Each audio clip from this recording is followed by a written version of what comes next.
Bienvenido a Contrapuertes.0. Si quieres tener información actualizada en materia migratoria, te recomendamos que llames al abogado John de la Vega. John de la Vega es un abogado venezolano-americano especialista en el tema migratorio que ha ayudado mucho a la comunidad latinoamericana aquí en los Estados Unidos. Así que si quieres tener todas las actualizaciones en materia migratoria, llama al abogado John de la Vega al teléfono que se encuentra en pantalla o en su defecto, escríbele al correo electrónico que también se encuentra en pantalla. Hoy tenemos un foro de izquierda, capítulo Chile. Contrapuertes.0 comienza ya. Este programa es presentado por John de la Vega, abogado de inmigración.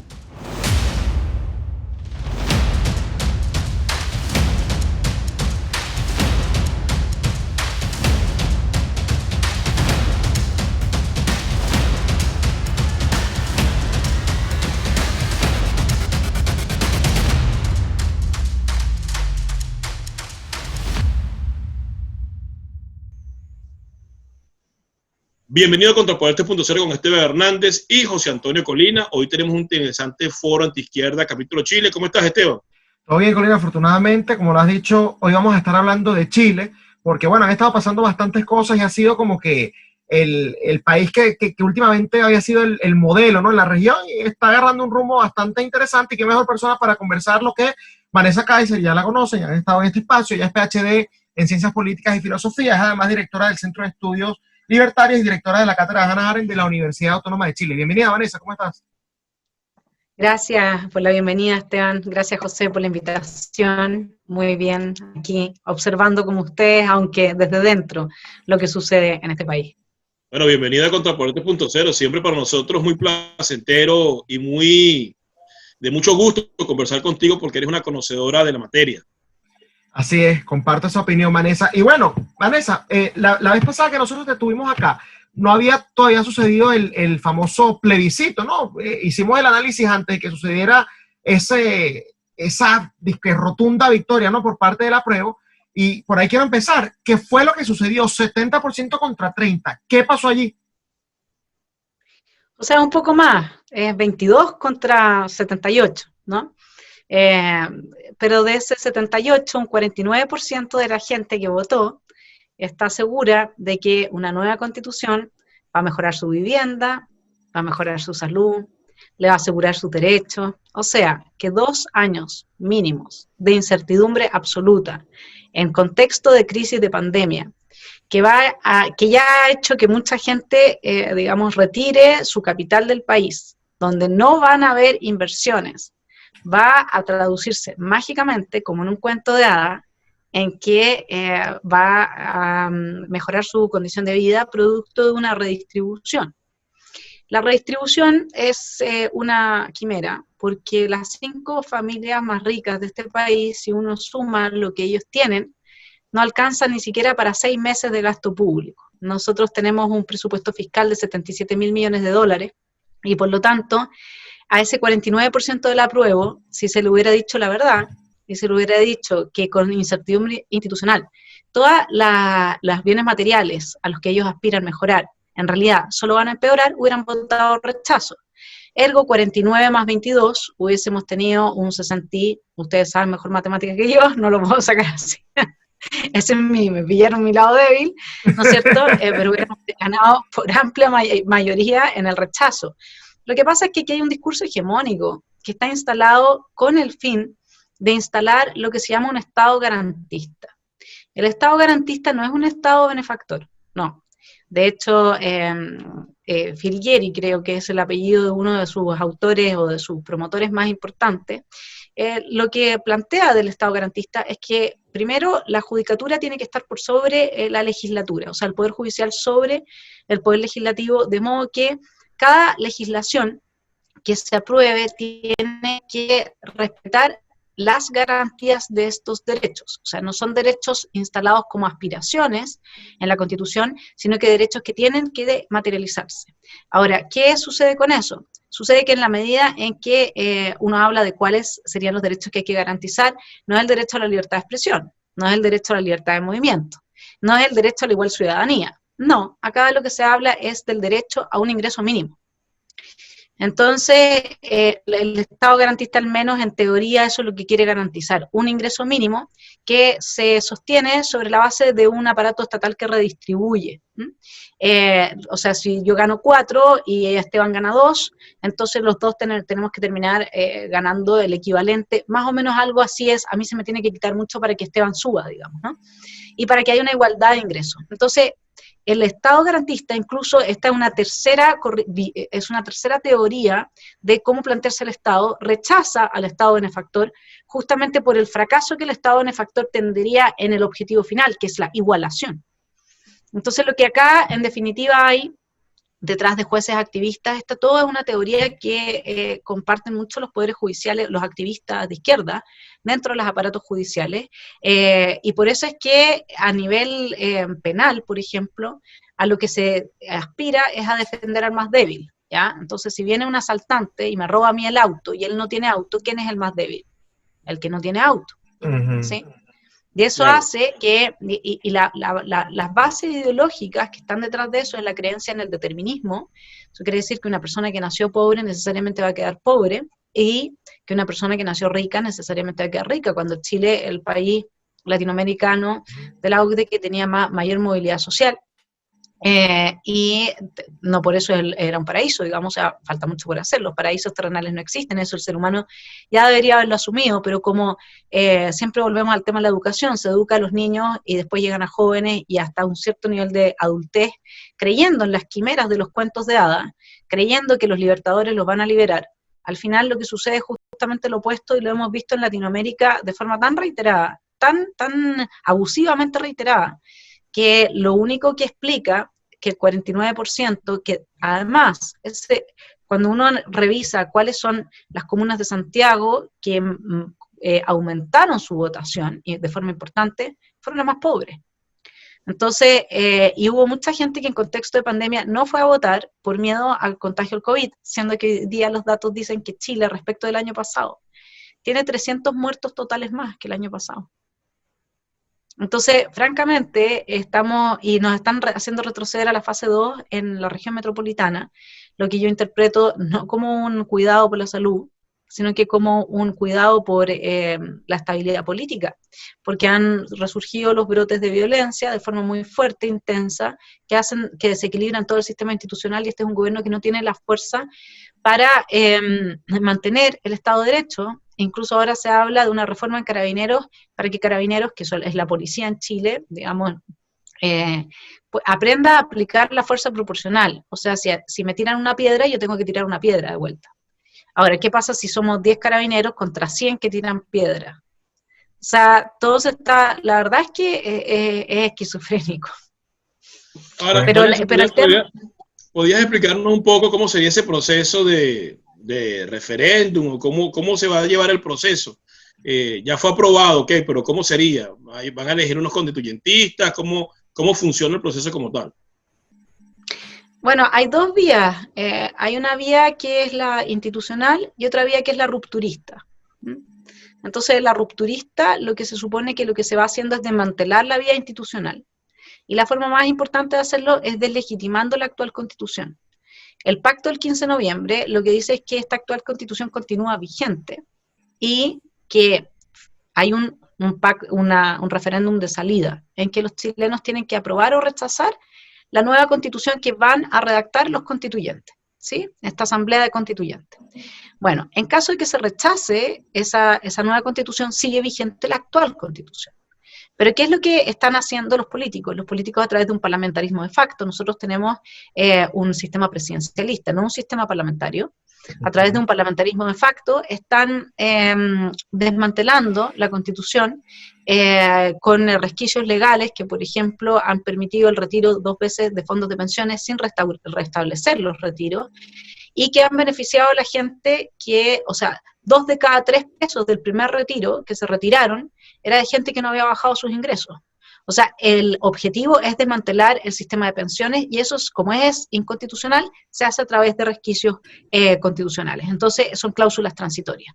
Entonces, ¿qué pasa? Uno va viendo cómo hay un sector dentro del aparato público que intenta, que ya antes lo analizamos, ¿no es cierto?, los políticos tradicionales dentro de la administración más bien importante de los tres poderes del Estado, ciertos empresarios y los medios de comunicación, en que se intenta promover más bien una fórmula rupturista que la fórmula establecida institucionalmente. Todavía todo se ve bonito, todavía pareciera que vamos a ir a una... Yo estoy en una postulación a constituyente, digamos, no porque lo quiera, sino que porque es un deber ser, al que yo como arendtiana, Hannah Arendt dice que los totalitarismos anclan en la medida en que ciudadanos como nosotros nos excluimos de la esfera pública y dejamos de aportar. Entonces yo abrazo eso como una realidad histórica. Si quiero evitar, o al menos poner mi grano de sal para que eso no pase, bueno, tengo que estar, no es algo que yo quisiera hacer.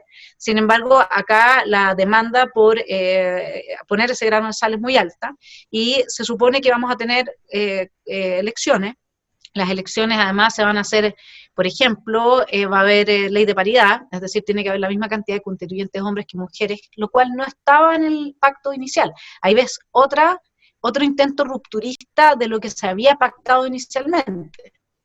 Otro intento rupturista es aumentar los escaños de los pueblos originarios, y ahora están en esa pelea, porque se suponía que se iba a integrar a los pueblos originarios, pero dentro del número de escaños totales que se había planteado como número de constituyentes que se iban a elegir.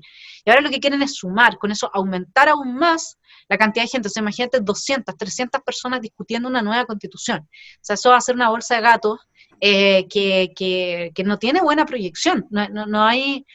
¿Cómo vas a tener a 300 personas? Da lo mismo, la representación ahora están, claro, ya no es una persona, un voto, porque si Esteban va conmigo como competidor y yo saco 10 votos y él saca 200, pero resulta que falta una mujer para cumplir con la paridad, yo salgo electa y Esteban queda fuera.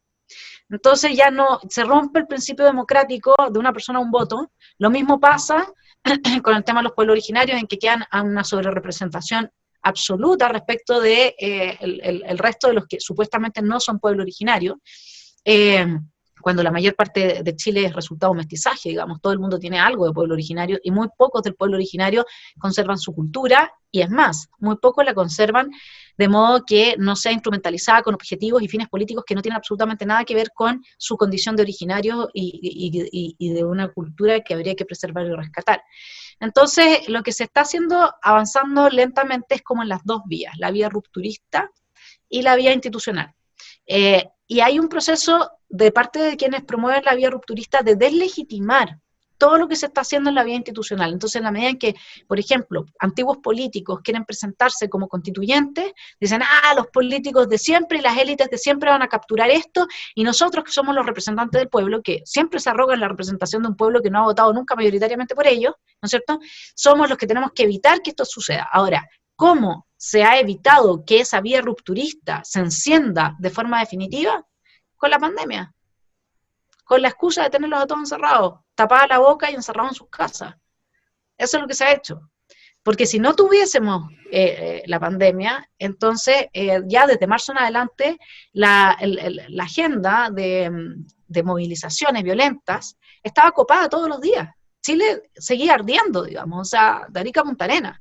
Y esto se frenó. Yo creo que Chile es el único país del mundo que puede dar las gracias al murciélago que alguien se tragó por ahí, pongámoslo en términos cómicos, ¿no? Uh-huh. Y porque justamente lo que se detuvo fue esa violencia que estaba afectando de forma total a prácticamente todos los centros más importantes de las ciudades más importantes de este país, y eso evidentemente que en el mediano plazo iba a generar un quiebre desde la cadena productiva hasta en las carreteras. Ya estaban ciertas carreteras siendo tomadas, pidiéndose peajes por parte de grupos violentistas, etcétera. Entonces la cadena de distribución también estaba a punto de quebrarse. Entonces, bueno, y además tenemos el problema del narcoterrorismo en el sur, al que nadie le pone un límite.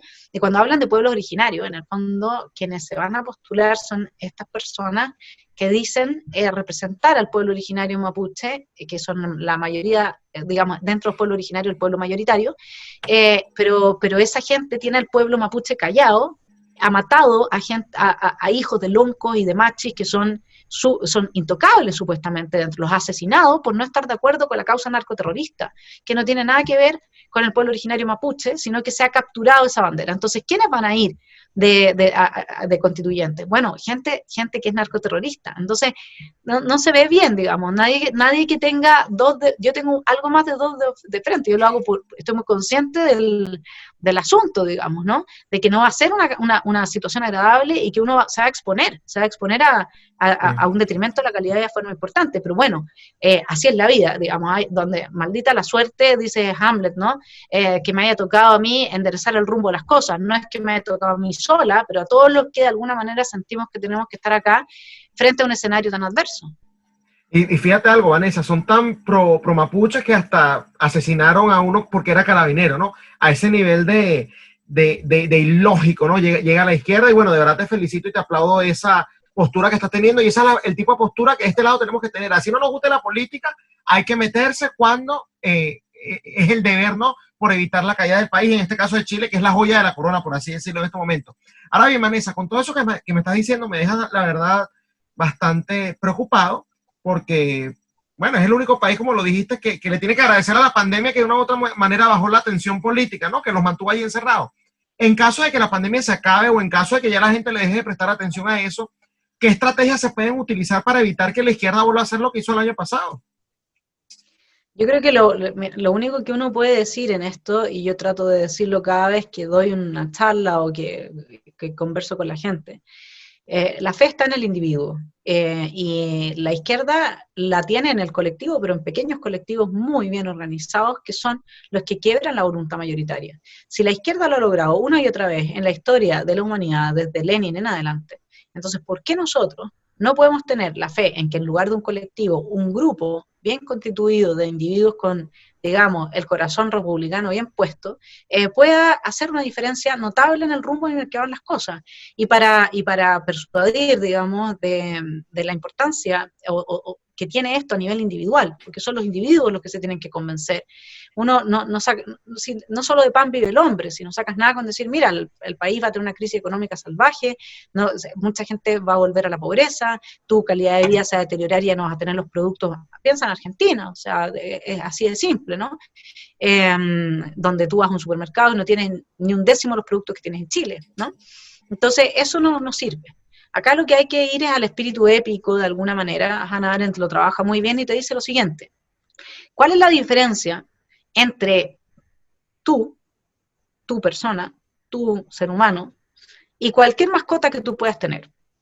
Eso no lo dice Hannah Arendt, yo lo pongo en términos cómicos así, pero un animal, digamos, ¿no? Yo pienso en los insectos también, en todo tipo de mascotas, ¿no? Porque hoy en día da para cualquier cosa. ¿Cuál es la diferencia? ¿Cuál es la diferencia entre tú y una araña, pollito, un perro, un loro? ¿Cuál?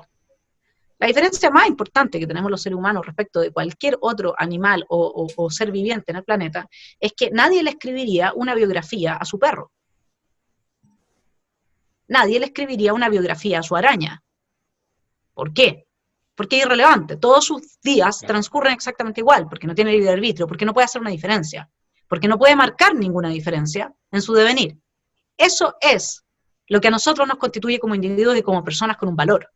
Y en la medida en que uno, por miedo, por falta de interés, porque uno se transformó en un filisteo que simplemente le interesa su propio bien, con independencia de todo lo demás, se aleja de la esfera pública y deja de participar y de dar la batalla, bueno, se transforma en eso, en una mascota.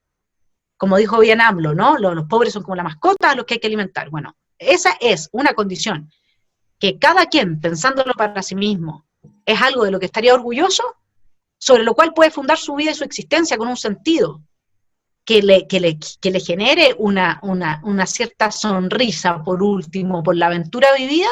No, entonces eres una mascota. Y eso, yo creo que eso, no solo de pan vive el hombre, hay que llamar a que cada persona, cada individuo respecto de sí mismo tiene que tener una aspiración más allá de tener el refrigerador lleno. Y por eso es que hay que estar, porque cada uno de nosotros vale, porque la voz de cada uno de nosotros vale. Y en ese sentido, aprender a dialogar y no a homogenizar y no a colectivizar a los demás y esperar que piensen como yo, sino que tengan el objetivo, que lo compartan conmigo y que vayamos juntos, cada uno desde su perspectiva y sus talentos y su capacidad de aportar por el triunfo de ese objetivo, que es evitar el avance a la izquierda. Eso es lo que hay que hacer. La gente se ha movido históricamente mucho más por motivos espirituales y por motivos digamos, de sentido de vida que por objetivos materiales. La gente, digamos, como nosotros. Luego, claro, hay otros que son capaces de declarar una guerra a un país árabe por obtener los pozos de petróleo. Está bien, ¿no es cierto? Pero eso es una élite muy minoritaria, digamos, y que no tiene un objetivo más que eso, de tener su refrigerador lleno, por ponerlo de alguna manera. En nosotros, que en realidad lo único que quisiéramos, como decía Maquiavelo en los discursos de Tito Livio, hay una gran mayoría de personas que no quisieran ni gobernar ni ser gobernados, que quieren que lo dejen tranquilo, ¿no? Y que quieren vivir su vida tranquilo y hacer su vida tranquilo. Bueno, la vida no es tranquilidad, porque que descanses en paz, te lo dicen el último día. Y si tú quieres que te lo digan antes, entonces estás muerto. Y ahí, y los libertarios, y los liberales, y toda la gente que abrazamos la libertad, preferimos morir antes que una vida en la esclavitud. Ahora bien, Vanessa, tienes toda la razón. ¿Qué posibilidad tienen los libertarios, conservadores, de tener mayoría en esa asamblea, en ese grupo de personas que van a ser elegidas para redactar ese nuevo texto constitucional, dado el panorama que estás describiendo en Chile? Ninguna. No hay ninguna posibilidad de que tengamos mayoría. Por eso es que hay que confiar en que grupos de personas sensatas, persuasivas, con capacidad de apelar al sentido común de los ciudadanos, de mostrar y revelar las dobles intenciones de los demás, capaces de comunicar, puedan hacer una diferencia. Lo que pasa es que, yo les digo, Esteban y José, este proceso hay una alta probabilidad de que se salga de los cauces institucionales. Entonces, en ese sentido, y más encima, ¿qué puede salir de un texto constitucional discutido por 200 personas, sumado la gente que viene ahora de la ONU, de la OECD, no sé, están trayendo gente de afuera más encima? Entonces, ¿cuáles van a ser las voces que puedan salir ahí? Las voces que van a salir, yo se los digo, van a depender de qué es lo que quieren las personas de los medios de comunicación. ¿Qué es lo quién es el más? Aquí sigue imperando la política del espectáculo, que es lo que tanto daño le ha hecho, digamos, a la política occidental en general. Es la política del espectáculo, donde dan lo mismo los argumentos técnicos. Entonces, ¿qué es lo que uno tiene que hacer? Bueno, decirle a la gente, ok, si usted quiere empresas estatales, yo voy a luchar porque usted sea accionista de esas empresas y porque usted pueda elegir los directorios. A ver si quieren seguir promoviendo las empresas estatales cuando tengan que repartir la plata, porque el cobre es de todos los chilenos, pero a mí no me llega un peso anual del cobre. Entonces uno puede decir, y yo voy a ser la persona que va a luchar porque exista libertad de trabajo. ¿Eso qué significa? Que la persona que tenga un auto pueda uberear de Uber, ¿no? Uberear libremente, que se lo lleve preso un carabinero. ¿Por qué no lo va a poder hacer? Devolvámosle las patentes a los taxistas y liberemos el mercado para que todos podamos participar. Yo voy a ser la persona que va a hacer eso. Entonces, lo que pasa es que este tipo de cosas, ideas, digamos, yo tengo toda una propuesta libertaria ahí importante. Yo voy a ser la persona que va a proponer que los congresistas no ganen más que el promedio del chileno. Un parlamentario en Chile, por el solo hecho de ser elegido parlamentario, pasa a ser parte del 3% más rico de la población. Wow. Entonces, por eso es que viven en las nubes, no tienen idea de lo que están haciendo. Entonces, si uno empieza a decirle a la gente ese tipo de cosas, yo tengo la fe de que las personas van a reaccionar y decir, sí, yo quiero que el parlamentario no gane más que lo que gana el promedio chileno. Y por eso se preocupe de que a Chile le vaya bien. Porque si a Chile le va bien económicamente, a él también le va a ir bien económicamente. Claro. Luego tú me puedes decir, bueno, son quimeras. Y yo te voy a decir, ¿y qué es lo que le han vendido a la gente? Que con la Constitución se le va a mejorar su vivienda. ¿Eso no es una quimera? Y la gente votó por eso. Y es bastante más realizable el proyecto que estoy planteando yo que el de que por una Constitución vas a tener de repente, vas a vivir en una vivienda mejor. Es bastante más realizable lo que estoy diciendo yo. Entonces, que al Estado se le ponga un límite para el endeudamiento, porque el endeudamiento lo hace a costa de todos los chilenos. Y así suma y sigue. Que el Estado que la burocracia tenga que responder frente a un gasto público mal invertido, y que cada persona que es afectada por alguna política pública la pueda evaluar.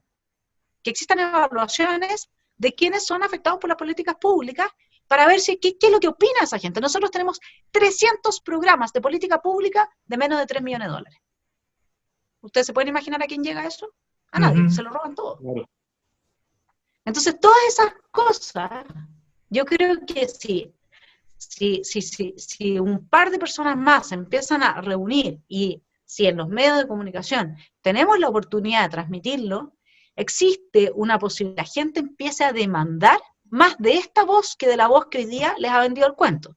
Y si eso sucede, entonces los medios, como se mueven por interés, van a ir a donde la gente quiere escuchar. Si la gente empieza a tener hambre de oír este tipo de ideas, los medios le van a dar mayor caja de resonancia y eso va a aumentar las probabilidades de que Chile no se vaya al despeñadero. Pero acá no existe tal cosa como una receta, no hay nada. Aquí es un tema de ir viviendo el día a día y dar lo mejor que se puede dar en pos del objetivo. Si ustedes me preguntan a mí, ¿cuál es el gran tema siempre dentro de el liberalismo y los libertarios y los conservadores, etcétera? Es que no entienden lo del objetivo político. No lo entienden. Yo me acuerdo haber estado a los 20 años oyendo a una de las personas que participó del Tratado de Libre Comercio entre Estados Unidos y México. Se pasaron 4 años discutiéndolo. Y contaba todos los problemas que había, desde la inmigración hasta la esclavitud infantil, hasta el narcotráfico, hasta todo. Y llegó un momento en que eran tantos los problemas que dije, ¿y cómo lo hicieron para firmar finalmente? Y me dijo, es fácil, nunca perdimos el objetivo. Entonces, claro. ¿Qué es lo que pasa con la gente liberal, libertaria, conservadora? Que mucho ego, como no son colectivizados y no repiten la misma cancioncita, entonces en lugar de volcar sus energías hacia el objetivo, los vuelcan en pos de, mírenme a mí, reconózcanme a mí. Y entonces se pierde la posibilidad de, en esta agrupación que podemos armar de fuerzas, de individuos, que cada uno tiene su voz, se pierde la posibilidad de avanzar hacia el objetivo. Y eso es algo que francamente hoy día debería ser apuntado con el dedo como una de las fallas más importantes de por qué nosotros somos responsables del éxito de la izquierda.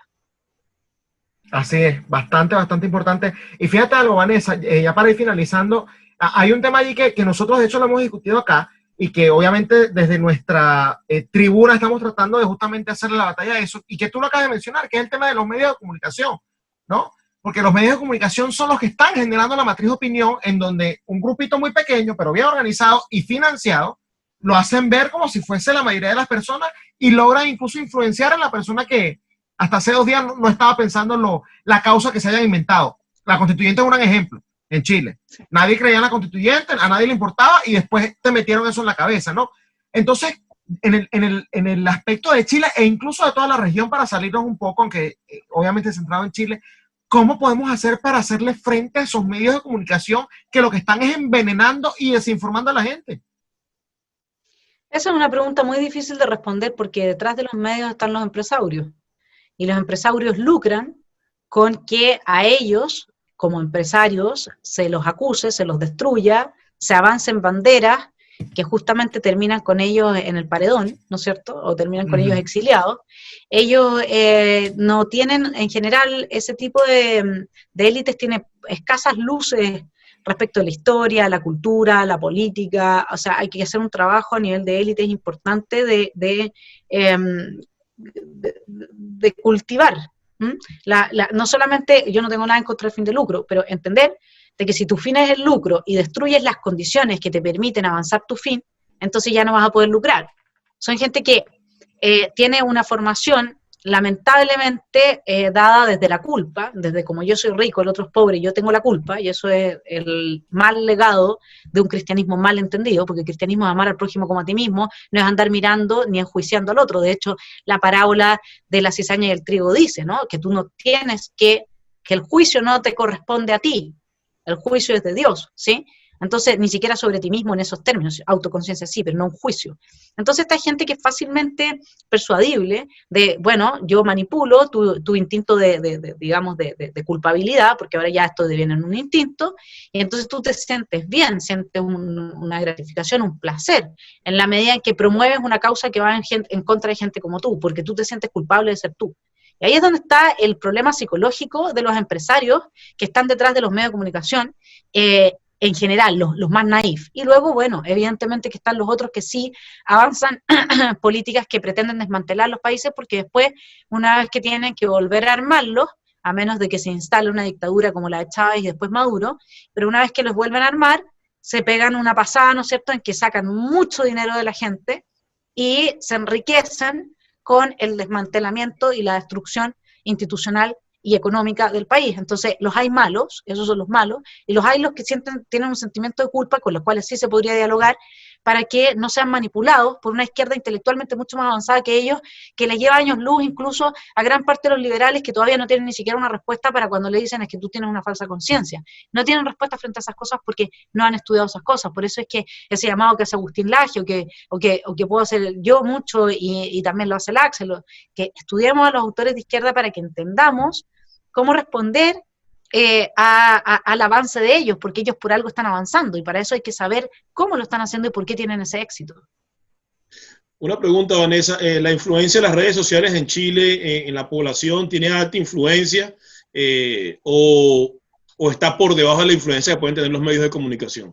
Muy por debajo. De hecho, los candidatos hoy día que tienen mayor aprobación para las presidenciales son los candidatos que van permanentemente a algo que nosotros tenemos en las mañanas, que son programas populistas que se llaman matinales. Entonces, los matinales se habla desde la farándula, se disfrazan, hacen un show y aparecen desde la sensibilidad social y lloran miseria y la gente mayoritariamente está siendo gobernada por los matinales, ni siquiera por los noticieros, ni por los programas de política, nada. Los matinales son los que en Chile marcan el rating para las presidenciales.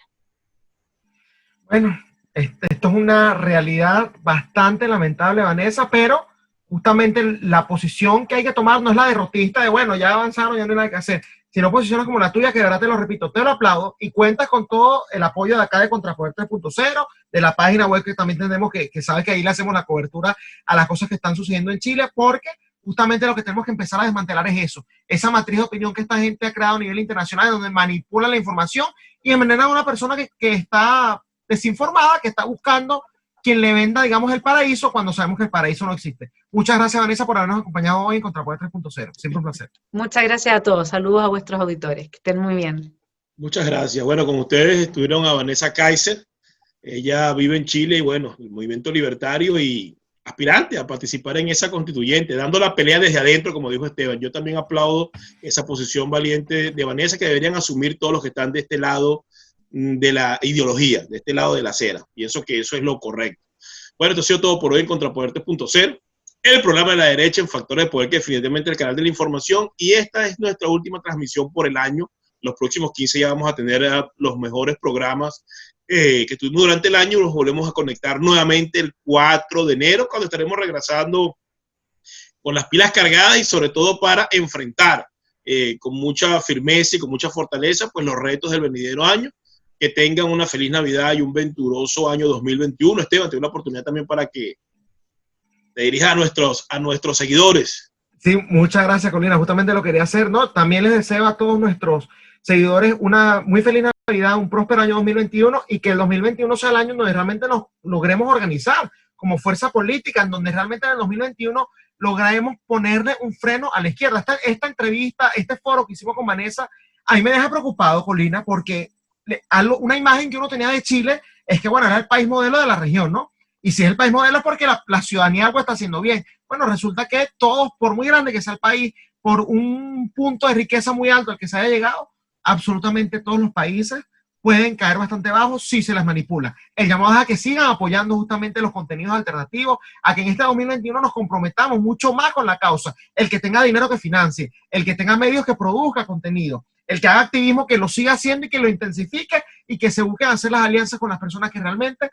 están luchando por la libertad. Dejemos a un lado los purismos ideológicos, dejemos a un lado esa egolatría, ese individualismo, no el individualismo en sí, sino el individualismo irracional y empecemos a trabajar en equipo, que bastante falta nos hace. De verdad, muchas gracias a toda la audiencia y a ti también, Colina, te deseo también una muy feliz Navidad y un próspero año nuevo. Igual para ti, Esteban, que tenga feliz Navidad y un venturoso año 2021 y me quedo con esa frase de dejar a un lado los egos y realmente salir al ruedo para poder enfrentar de la forma correcta a la izquierda. Nosotros regresamos también en el 2021 para seguir haciendo este trabajo y mejorándolo aún más para crearle un obstáculo y realmente un tapón a esa izquierda que ha venido avanzando de manera vertiginosa en América Latina. Así que nos vamos con la intención de seguir haciendo lo mismo y de tener mayores energías para enfrentar estos elementos y para que el 2021 sea un año de beneficio para todos los que amamos un continente libre de la izquierda y realmente libre. Hasta el 2021. Este programa fue presentado por John de la Vega, abogado de inmigración.